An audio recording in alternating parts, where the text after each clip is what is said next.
Shalom. Traditional teachings can blind our minds and put us in a fantasy fog world of religion. Even coming out of organized religion, some traditional teachings can still blind our minds today. Today, the traditional teachings of the Ten Commandments still blinds the believers today in all sections of religion. Rabbinic Judaism, Messianic Judaism, Hebrew roots, even in a Shaka Zulu spear-chucking racist occult, Ku Klux Klan with the tan, fake black Hebrews. So what's the primary title of the two tablets, the Ten Commandments? In Hebrew, Asereth Has Devarim, which translated as 10 matters, 10 things, 10 words, or 10 verses, which are legitimate titles. But what's the primary title of the two tablets that all these legitimate titles fall under so we can understand? The primary title of the two tablets are in Exodus 32:15, the top 10 terms of Jehovah's blood covenant at Mount Sinai. Some Bible versions say the two tablets are the testimony of the covenant. Some other version says they're the terms of the covenant, but both testimony and terms means the same thing.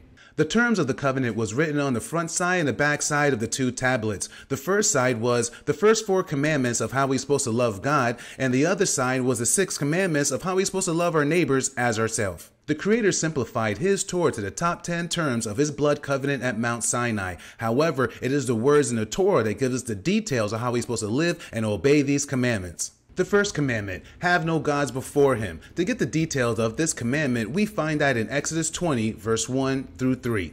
Chapter 20. Then God instructed the people as follows. I am the Lord your God, who rescued you from slavery in Egypt. Do not worship any other gods besides me. Before the Creator gives His first commandment, He actually says a statement saying, I am Jehovah, your Elohim, has brought you out of the land of Egypt. Here He's letting Israel and the mixed multitude know His personal name and how He has brought you out of the land of Egypt and has saved you from bondage. From the ancient times to today, we live in a psychopathic world of a whole bunch of different gods, from King Nimrod to the Egyptians, to the Assyrians, to Babylon, to the Medes and Persians, the Greeks, and then the Romans. The Creator hates the way the heathen nations worship and serve their gods. He calls it an abomination in His sight. The second term, no graven images. The details of this term are in Exodus 20, verses 4 through 6. Graven images, from oblique statues to statues of people to statues of people that think that are gods. Ancient gods of the nations to handheld mini-gods, all the way to modern-day mini-gods that we have today from all kinds of cultures and nations. Graven images tattooed on the body, walls, and stones. These type of images attracts demonic spirits. Once the spirit gets in a person's mind, the spirit will inspire a person to go their own ways. Some can lead a person to make an idol of themselves for the high of money and fame. The person will do what's right in their own sight, or think or believe in their own ways. If it feels and looks good, do it. If it tastes good, eat it. The Creator's personality is, He's a jealous God. He has a zero tolerance of the affection of how a person goes their own ways and does what's right in their own sight without His guidance, and especially a person that claim that they're worshiping Him, but they're worshiping the way they want to, or worshiping Him like the heathen nations. It is an abomination in His sight. Then the Creator personally says how He makes sins of the parents trickle down to their kids to the 3rd and 4th and generations, to those who disobey Him. Do not make idols of any kind, whether in the shape of birds or animals or fish. You must never worship or bow down to them. For I, the Lord your God, am a jealous God who will not share your affection with any other God. I do not leave unpunished the sins of those who hate me, but I punish the children for the sins of their parents to the 3rd and 4th generations. But I lavish my love on those who love me and obey my commands, even for 1,000 generations. The third term, do not misuse the Creator's name. In Hebrew, this means do not swear or make a vow falsely in His name. The details of this third term are in Exodus 20, verse 7. Do not misuse the name of the Lord your God. The Lord will not let you go unpunished if you misuse His name. The fourth commandment, Shabbat. This is when the Creator personally says of how his Torah applies towards native-born Israelites and foreigners, because it was Israel and a mixed multitude when we left Egypt. Remember to observe the Sabbath day by keeping it holy. 6 days a week are set apart for your daily duties and regular work, but the seventh day is a day of rest dedicated to the Lord your God. On that day, no one in your household may do any kind of work. This includes you, your sons and daughters, your male and female servants, your livestock, and any foreigners living among you. For in 6 days the Lord made the heavens, the earth, the sea, and everything in them. Then he rested on the seventh day. That is why the Lord blessed the Sabbath day and set it apart as holy.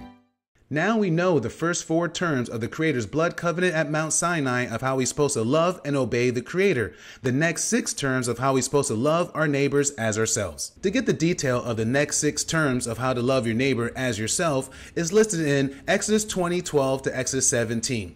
So what does it mean to love your neighbor as yourself? Well, once you get to know the Creator's commandments, statutes, and judgments, don't do towards your neighbor that you'll do towards yourself. In the biblical context, when the Almighty was shouting down the 10 commandments, by the time he got off to the 10th commandment, he was rudely interrupted by Israel and the mixed multitude, because the words of the Almighty gave Israel and the mixed multitude a cardiac arrest seizure of tears, and then they begged Moses to talk to the Almighty, and whatever the Almighty tell them, we promise that we will obey.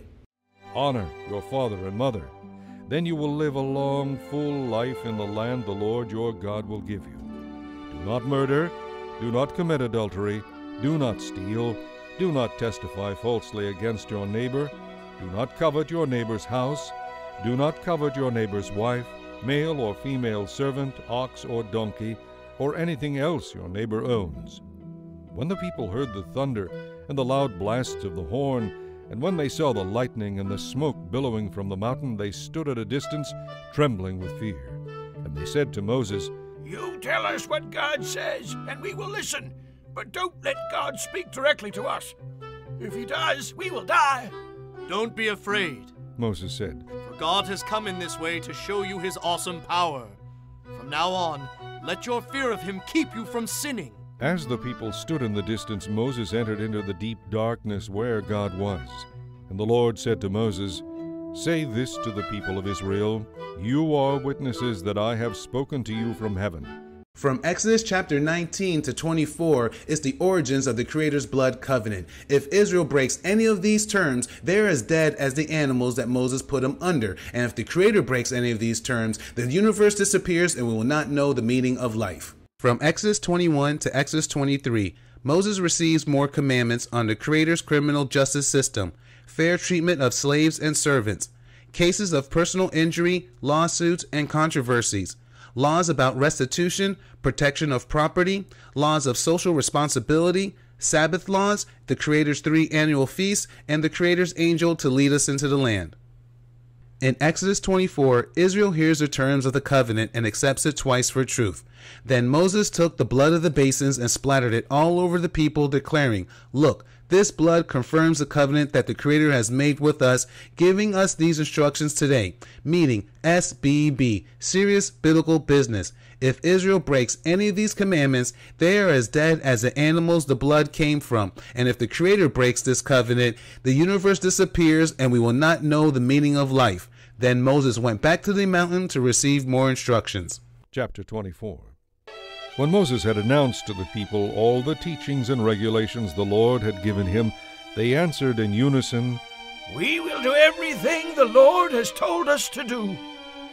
Then Moses carefully wrote down all the Lord's instructions. Early the next morning he built an altar at the foot of the mountain. He also set up 12 pillars around the altar, one for each of the 12 tribes of Israel. Then he sent some of the young men to sacrifice young bulls as burnt offerings and peace offerings to the Lord. Moses took half the blood from these animals and drew it off into basins. The other half he splashed against the altar. Then he took the book of the covenant and read it to the people. They all responded again, "We will do everything the Lord has commanded. We will obey." Then Moses sprinkled the blood from the basins over the people and said, "This blood confirms the covenant the Lord has made with you in giving you these laws."